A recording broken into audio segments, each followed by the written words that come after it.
Hello friends, how are you. I hope कि आप सब अच्छे होंगे। आप सबका वेलकम है आपके अपने यूट्यूब चैनल एक्सपर्ट ओपिनियन में। और आज हम डिस्कस करेंगे समाजीकरण की प्रक्रिया, समाजीकरण क्या है। और ये टॉपिक 4 है आपका सीटेट में।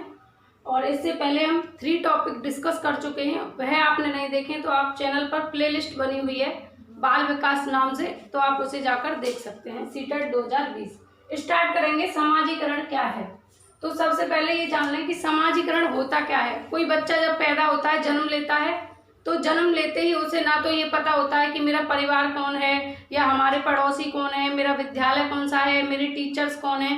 इन सब चीज़ों के बारे में एक छोटे से बच्चे को, नवजात शिशु को इन सब चीज़ों के बारे में कुछ भी पता नहीं होता।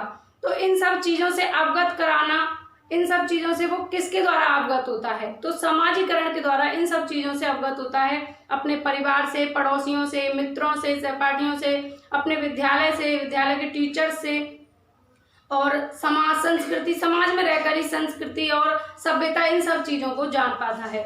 तो इन सब चीज़ों से मिलाने का काम कौन करता है, बच्चे को समाज करता है।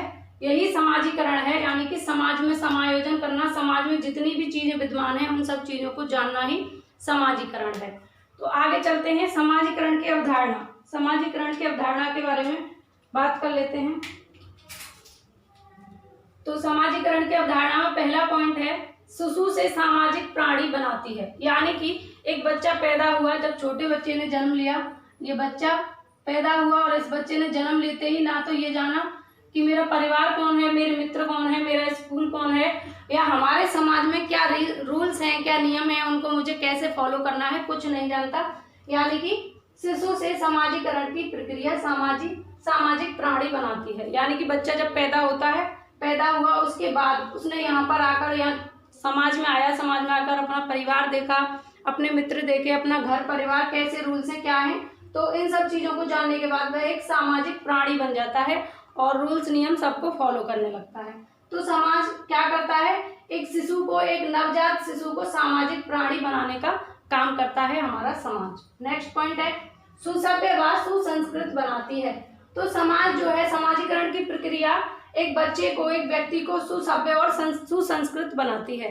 यानी कि समाज में किस तरीके से रहना है, हमारी लिमिटेशंस क्या है, मर्यादा क्या है, उन सबको हमें फॉलो करना है। हमारी संस्कृति क्या है, अपनी संस्कृति के अकॉर्डिंग काम करना कैसे सीखता है बच्चा, समाज के थ्रू। यानी कि समाजीकरण की प्रक्रिया बच्चे को सुसभ्य और सुसंस्कृत बनाती है। नेक्स्ट पॉइंट है, संस्कृति का हस्तांतरण। तो समाजीकरण की प्रक्रिया के थ्रू ही संस्कृति का हस्तांतरण होता है, पीढ़ी दर पीढ़ी। एक पीढ़ी से दूसरी पीढ़ी में या एक समाज से दूसरे समाज में जो संस्कृति का हस्तांतरण होता है वो समाजीकरण की प्रक्रिया के थ्रू ही होता है। नेक्स्ट पॉइंट है, सही गलत का अंतर व पहचान। सही और गलत का अंतर बच्चा किसके वजह से करने लगता है, समाज की वजह से करने लगता है। समाजीकरण की प्रक्रिया जब समाज में आता है, पैदा होता है, तो वह जानने लगता है कि सही क्या है, गलत क्या है। परिवार में रहता है, पेरेंट्स बताते हैं कि बेटा ऐसी, अगर वह कोई गलत एक्टिविटी करता है तो उसे समझाते हैं कि इस तरीके की एक्टिविटी आपको शोभा नहीं देती या नहीं करनी चाहिए, ये गलत है। तो पेरेंट्स ने समझाया। तो पेरेंट्स कौन है, प्रथम समाजीकरण की पहली प्रक्रिया सबसे पहले परिवार में शुरू होती है, और माता पिता, बहन भाई और दादा दादी, जो भी परिवार के सदस्य होते हैं, वह सभी समाज के ही अंग होते हैं एक बच्चे के लिए। तो सही और गलत की पहचान कहाँ से सीखता है, समाज में रहकर ही सीखता है। नेक्स्ट पॉइंट है, माता पिता की सामाजिक आर्थिक स्थिति। अब पेरेंट्स की, माता पिता की सामाजिक आर्थिक स्थिति कैसी है, ये भी बच्चे को समाज में समायोजन करने में क्या है, इसमें बहुत महत्वपूर्ण भूमिका निभाती है। मान लीजिए किसी बच्चे के पेरेंट्स की आर्थिक स्थिति सही नहीं है, तो बच्चा समझने लगता है, चीज़ों को जानने लगता है कि हमारी फैमिली की स्थिति ठीक नहीं है, हमें इसी के अकॉर्डिंग चलना है। तो सामाजिक आर्थिक जो स्थिति होगी वह भी बच्चे के समाजीकरण में महत्वपूर्ण भूमिका निभाएगी। और क्या करेगा फिर बच्चा, नेक्स्ट पॉइंट है, व्यक्ति को सामाजिक परंपराओं, प्रथाओं, रूढ़ियों, मूल्यों, आदर्शों का पालन करना सिखाती है। तो समाजीकरण की प्रक्रिया जो है, एक बच्चे को, एक व्यक्ति को सामाजिक परंपराओं की, अपने समाज में परंपरा क्या है, मान लीजिए हमारे समाज में ये परंपरा है कि आपको झूठ नहीं बोलना है, और आपको किसी के साथ में छेड़छाड़ नहीं करनी है, किसी से ज़्यादा बात नहीं करनी, अपने काम से काम रखना है, या फिर आपको जिस तरीके का भी आपका समाज है, तो सामाजिक जो परंपराएं होती हैं उनको बच्चा सीखता है। सामाजिक प्रक्रिया प्रक्रिया के थ्रू प्रथाओं को सीखता है कि हमारे समाज की क्या प्रथाएं हैं, रूढ़ियों को भी सीखता है, क्या रूढ़ी हैं, सभी चीजों के बारे में जानने लगता है, मूल्यों आदर्शों का पालन भी वह करने लगता है। जैसे जैसे बच्चा बड़ा होता है और उसको पता लगने लगे कि हमारे समाज में क्या परंपराएं, क्या रूढ़ियां हैं, क्या मूल्य हैं, क्या आदर्श हैं, उनके अकॉर्डिंग वह व्यवहार करने लगता है। तो इन सब चीजों से परिचित कराने का काम करती है समाजीकरण की प्रक्रिया। नेक्स्ट पॉइंट है संस्कृति, सभ्यता और अन्य विशेषताएं पीढ़ी दर पीढ़ी हस्तांतरित होती हैं और जीवित रहती हैं।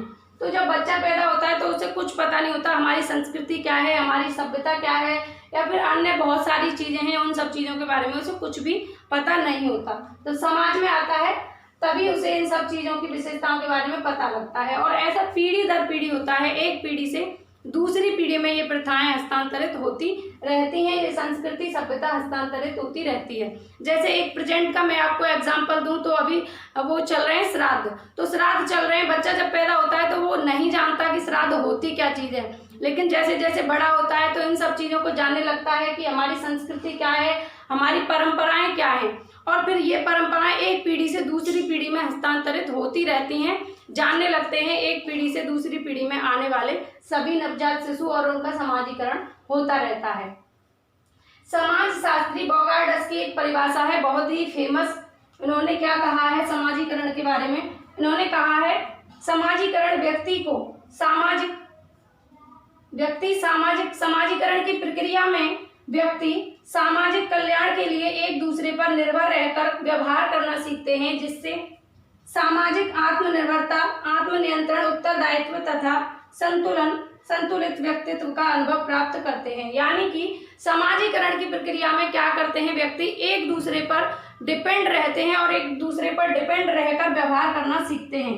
जैसे मैं आपको एग्जांपल दूं, जैसे टीचर्स और स्टूडेंट्स, उन दोनों का गहरा संबंध होता है। और एक बच्चे के जो सेकंड स्तर पर जाकर समाजीकरण की प्रक्रिया होती है वो विद्यालय में ही होती है। और एक शिक्षक की बहुत महत्वपूर्ण भूमिका होती है बच्चे के समाजीकरण में।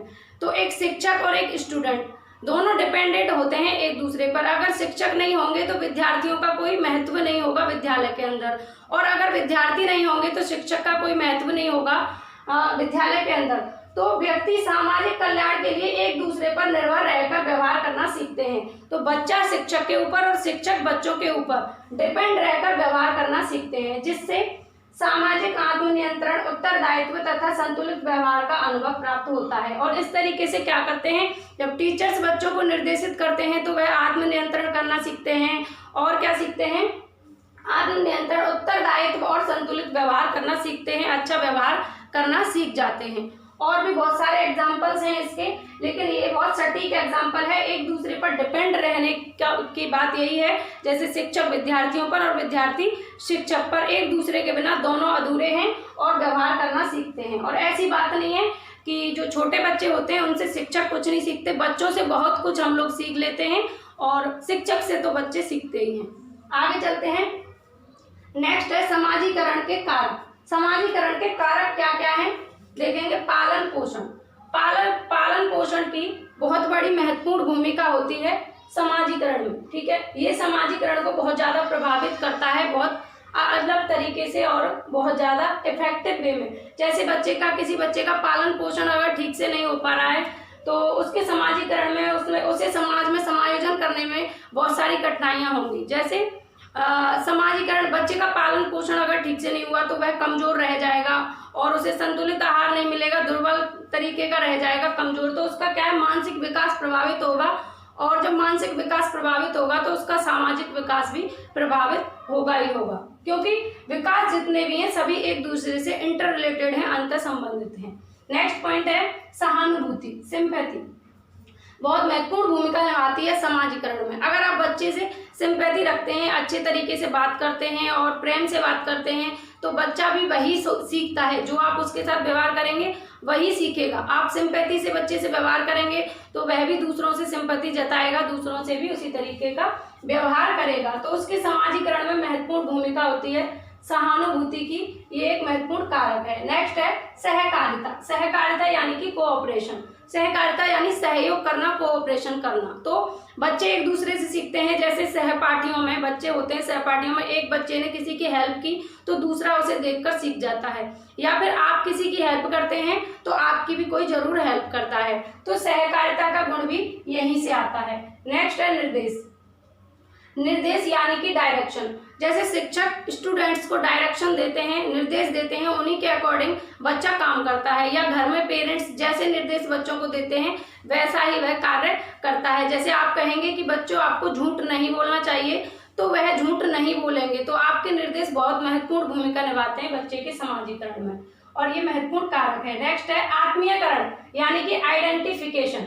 आइडेंटिफिकेशन मतलब जैसे आप बच्चों से अच्छा व्यवहार कर रहे हैं, अच्छे तरीके से बात कर रहे हैं, तो आपको वह अपना समझने लगते हैं। जैसे कोई पड़ोसी है बच्चे से बहुत ज्यादा प्रेम से बात करता है, तो बच्चे को वह अपना लगने लगता है, यानी कि उसकी आइडेंटिफिकेशन क्या हो जाती है बच्चे की अपनी नजरों में उस पड़ोसी के लिए कि ये मेरा अपना है, क्योंकि उससे अच्छे तरीके से आप बात करते हैं। एक छोटे बच्चे के लिए सबसे ज्यादा महत्वपूर्ण होता है कि जहां उसको प्रेम मिलता है वह वहीं पर चल देता है। इसलिए क्या होता है कि आइडेंटिफिकेशन उसकी वही व्यक्ति अपना हो जाता है, वही उसको अपना लगने लगता है जो उससे अच्छे से बात करता है। नेक्स्ट पॉइंट अनुकरण, इमिटेशन। अनुकरण की भी बहुत महत्वपूर्ण भूमिका है, बहुत महत्वपूर्ण कारक है ये। जैसे कि आप कोई गलत काम कर रहे हैं तो बच्चा आपको देख के गलत कार्य करना सीखेगा, आप अच्छा कार्य कर रहे हैं तो आपको देखकर अच्छा कार्य करना सीखेगा। इसीलिए कहते हैं कि एक शिक्षक को आदर्श शिक्षक होना चाहिए, क्योंकि आदर्श शिक्षक यदि है तो उसके बच्चे आदर्श ही बनेंगे। ये बहुत महत्वपूर्ण है आदर्श शिक्षक का होना, ताकि उनके बच्चों में भी अच्छे गुणों का विकास हो सके। तो आप जैसा करते हैं बच्चा जैसा समाज में देखेगा वैसा ही करेगा। अल्बर्ट बंडूरा का यहाँ पर अल्बर्ट बंडूरा की थ्योरी लागू होती है। उन्होंने कहा है कि बच्चा जो समाज में देखता है वही सीखता है। समाज को देख देख कर इमिटेशन करके, अनुकरण करके सीखता है बच्चा। जैसे उन्होंने 3 तरीके से प्रयोग किया था।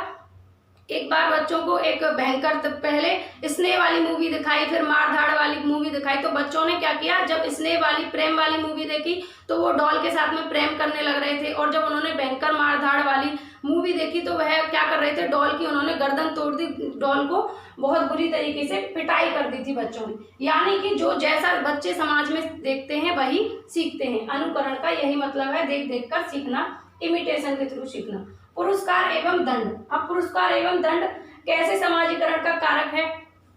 एक बच्चा है और वह समाज में कोई गलत कार्य करता है तो उसे दंड दिया जाता है, और दंड मिलने पर बच्चा क्या करेगा कि उस कार्य को दोबारा नहीं दोहराएगा।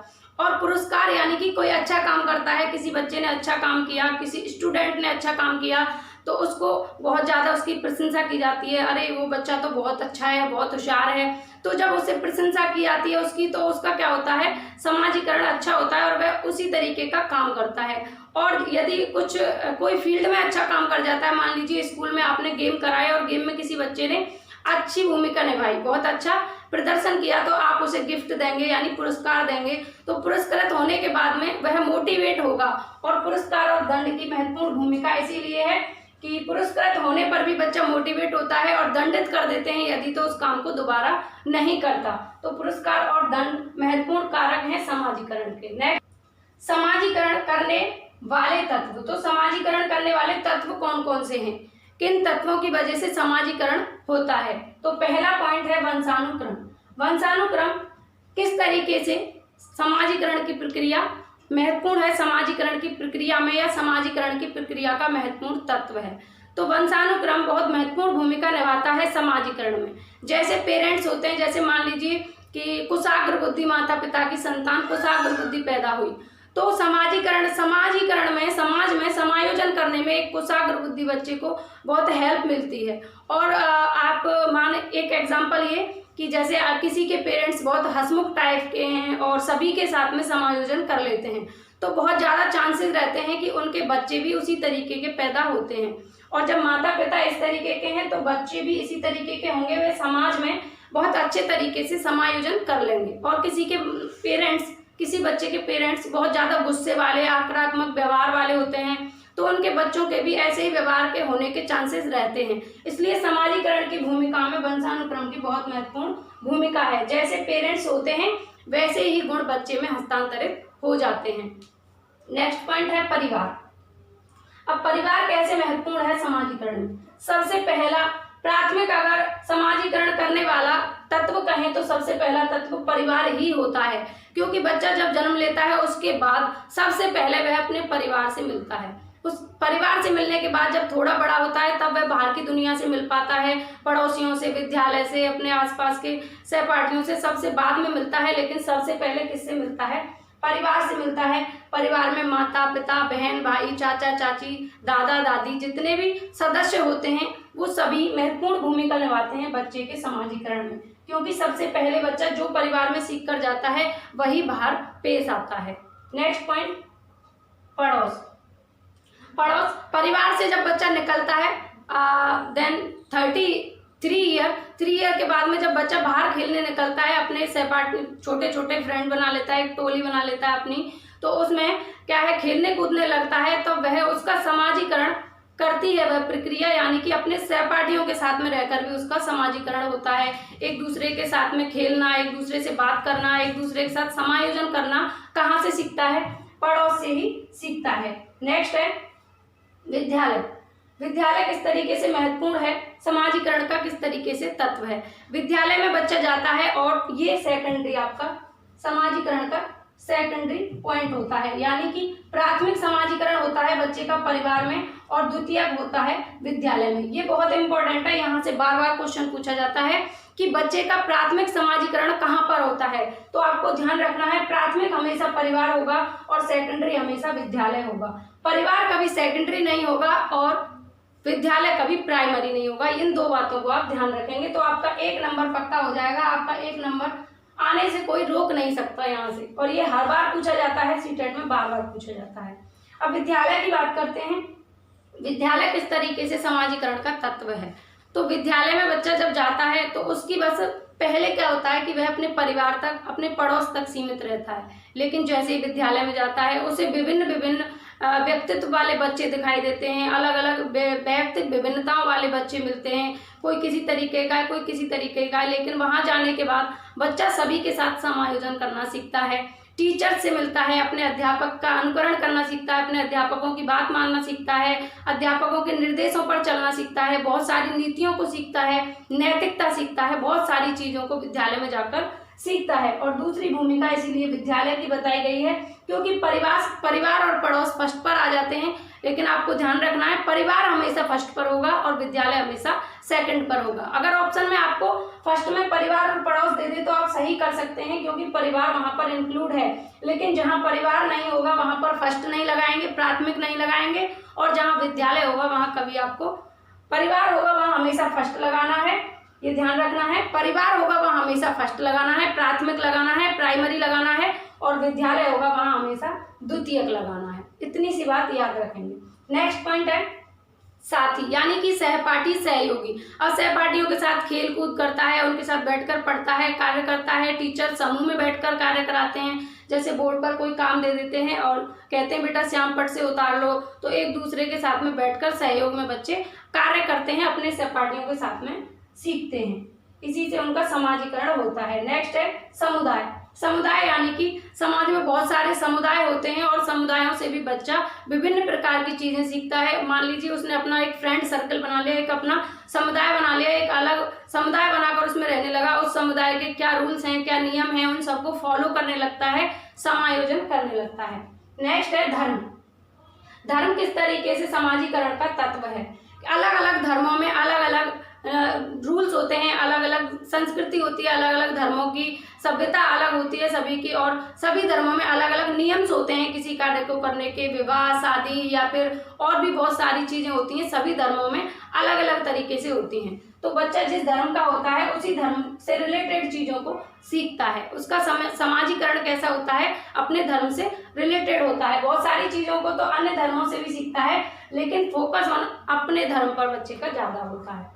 नेक्स्ट, जैसे हमारा हिंदू धर्म है तो हम हिंदू धर्मों की चीज़ों को फॉलो करते हैं कि हमारे धर्म में क्या क्या रूल्स रेगुलेशंस हैं, किस तरीके की चीज़ को हमारे यहाँ पर गलत माना जाता है, तो उन चीज़ों को हम फॉलो करते हैं। नेक्स्ट पॉइंट है खेल। खेल भावना बहुत महत्वपूर्ण है समाजीकरण के तत्व में, समाजीकरण करने में। बच्चा खेल खेल में बहुत सारी चीज़ें सीखता है। जब बच्चे खेलते हैं एक दूसरे के साथ में तो जो गेम के रूल्स होते हैं उनको फॉलो करना सीखता है। बच्चा ये भी सीखता है, जैसे मान लीजिए आप बच्चों को कबड्डी खिला रहे हैं तो उनको ये पता है कि बीच वाली जो लाइन है इस पर अगर आपका सांस टूटने से पहले या फिर जो भी उनके रूल्स होते हैं 10 सेकंड से पहले अगर इस पर आपका कदम नहीं रखता है तो आप आउट हो जाते हैं। जब उसे पता लगता है कि इस गेम का ये रूल है तो वह समायोजन करना सीखता है और वहां पर रुक जाता है कि मैं आउट हो गया, एक बार में ही मान लेता है, क्योंकि उसे ये पता है कि इस खेल का रूल क्या है। उस तरीके से रूल्स को फॉलो करने लगता है। और खेलते हैं जब बच्चे अपने सहपाठियों के साथ में तो जो उसकी टीम होती है अपनी टीम का सहयोग करता है और पूरी कोशिश करता है कि मेरी टीम जीत जाए। यानी कि वह सीखता है इन सब चीज़ों को कि खेल में किस तरीके के रूल्स हैं, रेगुलेशंस हैं, सभी चीज़ों को मानने लगता है, समझने लगता है और उनको फॉलो करने लगता है। इसलिए खेल भी बहुत महत्वपूर्ण है समाजीकरण की प्रक्रिया में। फ्रेंड्स, आज हमने डिस्कस की समाजीकरण की प्रक्रिया।